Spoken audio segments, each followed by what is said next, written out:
Hey, it's John and Mike, brew-dudes.com, and we have something that our friends at CraftPRO, the production water test kits company, they reached out to us and said they had something for homebrewers, or at least beer brewers like us, to test our water. And I said, sure, we'd love to take a look at it. Turns out that they send us their DIY testing kit, which are strips. They come in a nice foil pack like this, and then you just, as they say in their informational packet here, just easy to use test strips, just dip, read, and brew. So if you want to show that to the camera. This particular kit, they test for 9 brewing specific parameters, as they put it. Things that the strips test for are calcium, magnesium, iron, sulfate, etc. And so we set up our own little test here, not because we have a lot of water on hand, but our feeling, well, Mike's feeling was, hey, we could just test our own water and know what we already know, or we could do 3 water samples and test the strips on each of them. So in Glass A, we have distilled water. In Glass B, this is the spring water that we typically use to brew, that Mike was pretty sure is pretty much the same as the distilled water, pretty close, if not, well, probably had a little bit of stuff, but let's see how similar they are. And then our own trusty tap water in Glass C.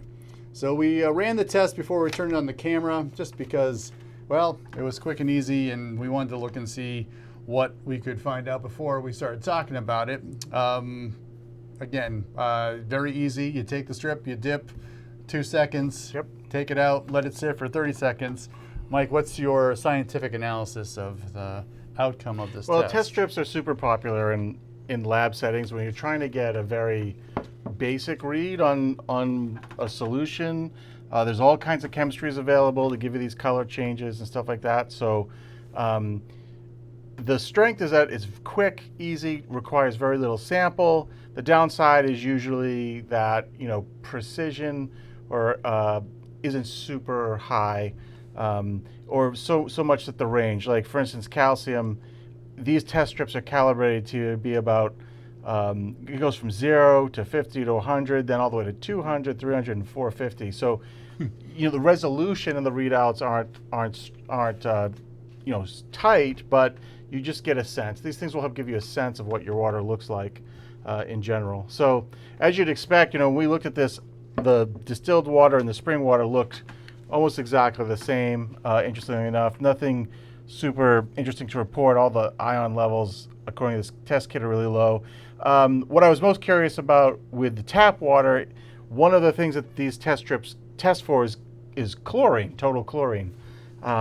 So this is able to detect a little bit of chlorine in our water versus the other ones, which should have none. Because usually coming out of the hose outside, you can smell, or you can smell, taste the chlorine in the water a little bit. So that's why we use Camden tablets if we brew with any amount of tap water. So the chlorine in our water isn't nearly as high as I thought it was going to be. According to this, it's maybe about 3 ppm, but that's more than enough probably to affect some chlorophenol type of stuff in your water. So that was interesting.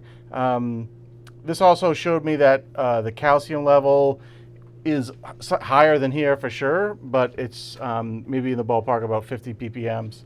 And the sulfate I knew was really low. Iron is practically non-existent, thankfully. Most municipalities are working really hard to keep iron out of the water. Iron is not one of those ions that you really should be concerned about in brewing. Bicarbonate, total alkalinity, you could use those 2 numbers in a spreadsheet to sort of calculate a little bit of some brewing magic type numbers there, but in general, we don't really focus too much on those numbers in brewing either. So yeah, the bottom one is total hardness. This water is a little harder than, it should be harder than these, yes. But I know that our water in general is got a lot of sodium chloride in it.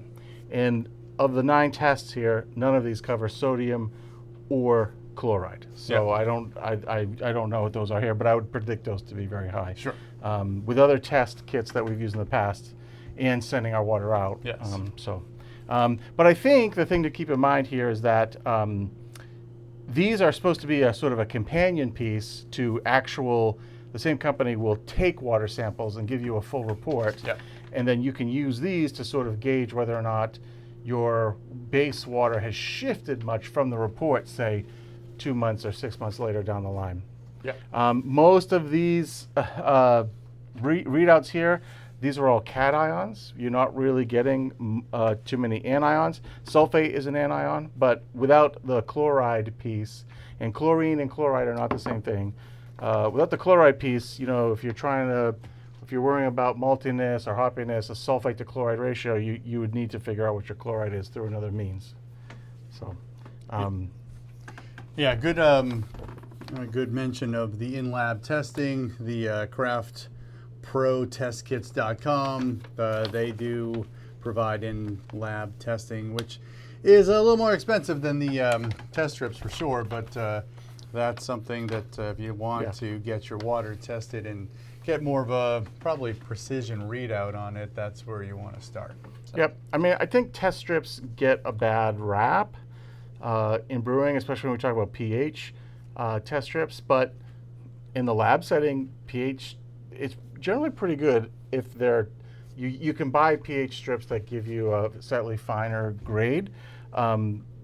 These test strips are jumping by full units. It goes 3, 4, 5, 6, 7, 8. Probably too broad for what you want to know at home. If you're really, 4, 9, 5, 2, between 5 and 6.0 might be hard to do.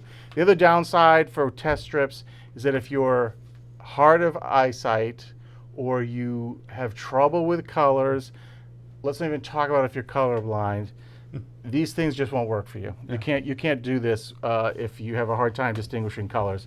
Because the basic rule of thumb here, especially with 9, I dig the 9 tests on one strip, but you have to line up the first color and say, okay, that looks like 100, and then you move this other one, and just hunt for the color for the one you're looking for. And if you can't really reliably distinguish colors, then this is going to be hard for you.